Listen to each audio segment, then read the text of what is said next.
तो welcome back.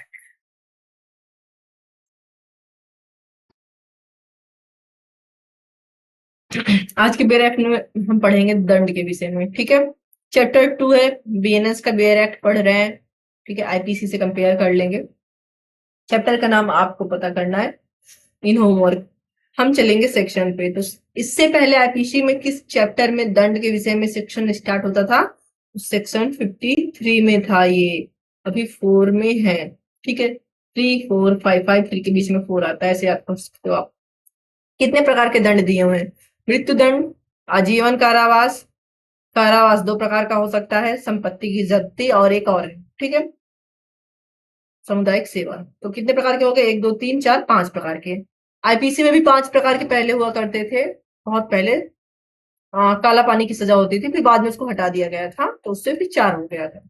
क्या होता है मृत्युदंड? फांसी। आजीवन कारावास, जब तक कि देखो मृत्यु मतलब जब तक आपको फांसी के फंदे पे लटकाया जाएगा, जब तक कि आपकी सांस चल रही है तब तक। ठीक, ये कठोर भी आजीवन कारावास।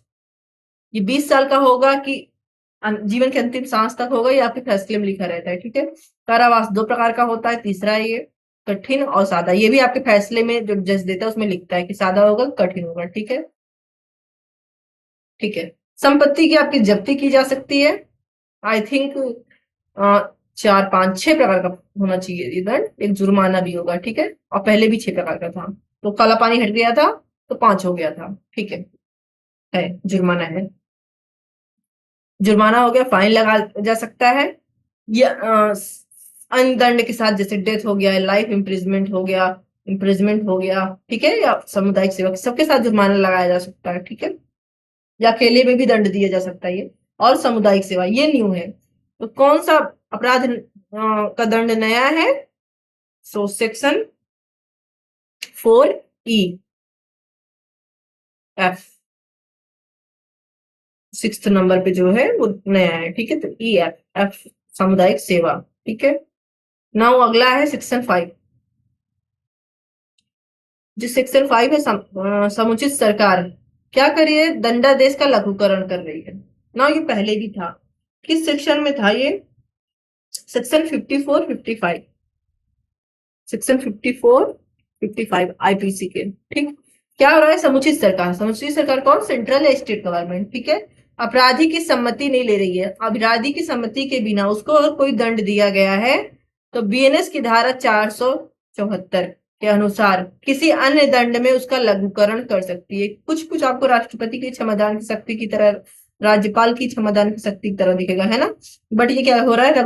लघुकरण हो रहा है। जैसे कि आपको फांसी दी गई है तो बिना आपकी परमिशन के वो क्या कर देगी? उसको लाइफ इम्प्रिजनमेंट में, या आपको लाइफ इम्प्रिजमेंट मिला है तो आपको इम्प्रिजमेंट में, या आपको फाइन में चेंज कर सकती है। तो नियम होता है उसका कुछ चेंज करने का। किसमें होगा? सेक्शन 474 में दिया हुआ है। ठीक है, तो ये बता रहा है समुचित सरकार के अंदर कौन आएगा? तो हमको इतना जानना है, सेंट्रल गवर्नमेंट आएगी। जब सेंट्रल गवर्नमेंट द्वारा बनाई गई विधि के संबंध में दंडादेश है। ठीक है, और राज्य सरकार आएगी, चाहे मृत्यु हो या नहीं, जब राज्य सरकार संबंधित या अपराध के संबंध में है। ठीक है, दंडादेशों की भिन्न है, तो ये भी था सबसे जो है। कहां पे था ये?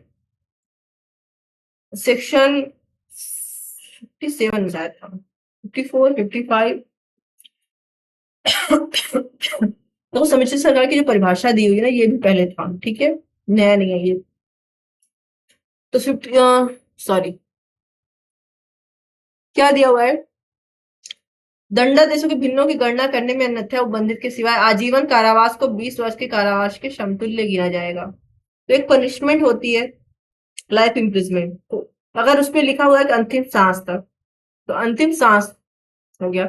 बट मान लो आपको लाइफ इम्प्रिजमेंट मिली है किसी कितने साल की, ये नहीं लिखा हुआ है, अंतिम सांस भी नहीं लिखा हुआ है, और सरकार उसका लघुकरण करना चाहती है, तो कैसे करेगी? जब उसको यही नहीं पता कि आप कितने साल जियोगे अगर वो अंतिम सांस तक लिया जाए। बट अंतिम सांस अगर नहीं लिखा है, लघुकरण करना है, तो क्या करेगी? उसको पहले 20 साल एक अनुमान लेगी भिन्न के रूप में, और उसी हिसाब से लघुकरण करेगी। देखो 20 साल लिखा हुआ है। ठीक है, ओके। सेक्शन 7 पहले किस सेक्शन में था? सेक्शन 60 में था। ठीक है, सेक्शन 60 में। ठीक, क्या था ये? दंडादिष्ट कारावास के कतिपय मामलों में संपूर्ण कारावास या उसका कोई भाग कठिन या सादा हो सकेगा। कोई अपराधी दोनों में से किसी भांति के कारावास से दंडनीय है। ठीक है, वह न्यायालय जो ऐसे अपराधी को दंड देगा सक्षम होगा कि दंड में यह लिख सके कि ऐसा संपूर्ण कारावास कठिन होगा या उसका कोई ऐसा संपूर्ण कारावास का कोई भाग सादा होगा या ऐसा कुछ भाग कठिन या से सादा होगा। अभी हमने जब देखा कारावास देखा था हमने 3rd नंबर पे, है ना, तो वहां पे हमने देखा था कि कारावास से तो कठिन हो गए तो सादा। तो वहीं पर मैंने बताया था कि जो जज निर्णय लिखता है वो आपके निर्णय में लिखेगा अगर दोनों में से विकल्प उसके पास है सक्षम है, अगर वो सक्षम है, अगर उस अपराध में उसको सक्षम बनाया गया है कि वो दोनों में से कुछ भी दे सकता है, तो वो लिखेगा कि पूरा कारावास कठिन होगा या आधा कारावास कठिन होगा या उसमें कोई भाग सादा होगा या पूरा कठिन या पूरा सादा होगा, या जो भी होगा वो अपनी जजमेंट में लिख देगा। ठीक है, सेक्शन 7 था। सेक्शन 8 देखते हैं।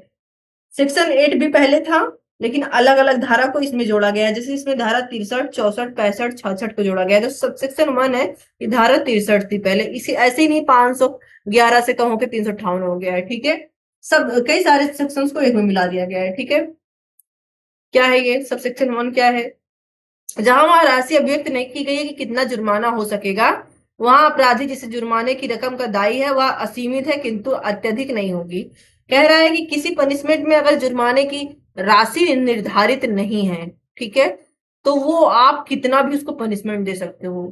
तो क्या आप उसको 5 करोड़ दे दोगे, क्या आप उसको 10 करोड़ दे दोगे? नहीं, असीमित हो सकती है पर अत्यधिक नहीं होगी। तो इसकी कैसे पता चलेगा कि असीमित भी कर दो, इनफाइनाइट असीमित होता है बट अत्यधिक नहीं होगा। तो उसकी स्थिति देने वाले की और किस अपराध की परिस्थिति और किस तरीके का अपराध है ये सब देखकर ध्यान में देकर फाइन लगाया जाएगा। ठीक है, नाउ ये धारा 64 था। ठीक है, आईपीसी में किसी अपराध के प्रत्येक मामले में जो कारावास के साथ जुर्माने से दंडनीय है, जिसमें अपराधी कारावास सहित या रहित जुर्माने से दंडादिष्ट हुआ, या कारावास या जुर्माने या केवल जुर्माने से दंडनीय जिसमें अपराधी जुर्माने से दंडादिष्ट है, वहां न्यायालय ऐसे अपराधी को दंडादिष्ट करेगा अगर सक्षम होगा न्यायालय तो कि दंडादेश द्वारा निर्देश दे कि जुर्माना देने में व्यतिक्रम होने की दशा में अपराधी किसी अमुक अवधि के लिए कारावास भोगेगा, जो कारावास उस अन्य कारावास के अतिरिक्त होगा जिसके लिए वह दंडादिष्ट है या जिसमें वह दंडादेश का लघुकरण पर दंडनीय है। ये सेक्शन क्या बोल रहा है? सेक्शन 8 सब सेक्शन 8 क्या बोल रहा है? किसी व्यक्ति को कारावास दिया गया है किसी भी प्रकार का और साथ में फाइन दी गई है, या कारावास नहीं दिया गया है सिर्फ फाइन दिया गया है, और अगर वो फाइन नहीं चुकाता है तो उसको क्या भोगना पड़ेगा? कारावास भोगना पड़ेगा।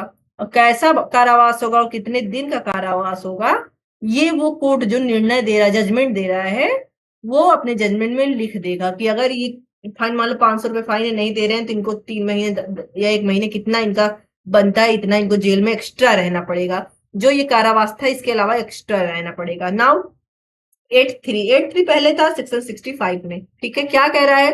कारावास और जुर्माना दोनों से दंडनीय कोई अपराधी है तो वह अवधि जिसके लिए जुर्माना देने में व्यतिक्रम होने की दशा में न्यायालय अपराधी को कारावासित का निर्देश देता है 1/4 से अधिक नहीं होगी, जो अपराध के लिए अधिकतम है। तो जैसे हमने 3 में देखा किसी को क्या मिल रहा है, कारावास मिल रहा है, साथ में फाइन मिल रहा है। ठीक है, अब ये क्या बोल रहा है कि अगर कारावास के साथ फाइन है और फाइन नहीं दे रहा है, मान लो कि कारावास उसको 10 साल का था, तो अब फाइन ना देने पर उसको कारावास देना है तो कितना देगा? तो मैक्सिमम जो कारावास का 1/4 है उससे ज्यादा नहीं देगा, उससे कम दे सकता है।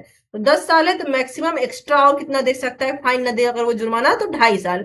2.5 साल मैक्सिमम, 1 महीना भी दे सकता है और 2.5 साल 1 दिन भी दे सकता है जितना उसको लगे, लेकिन 2.5 साल मैक्सिमम होगा। ठीक है, नौ ये 8.3 था। 8.4 पहले धारा 66 में था। ठीक है, जुर्माना व्यतिक्रम होने में या सामुदायिक सेवा के व्यतिक्रम में आरोपी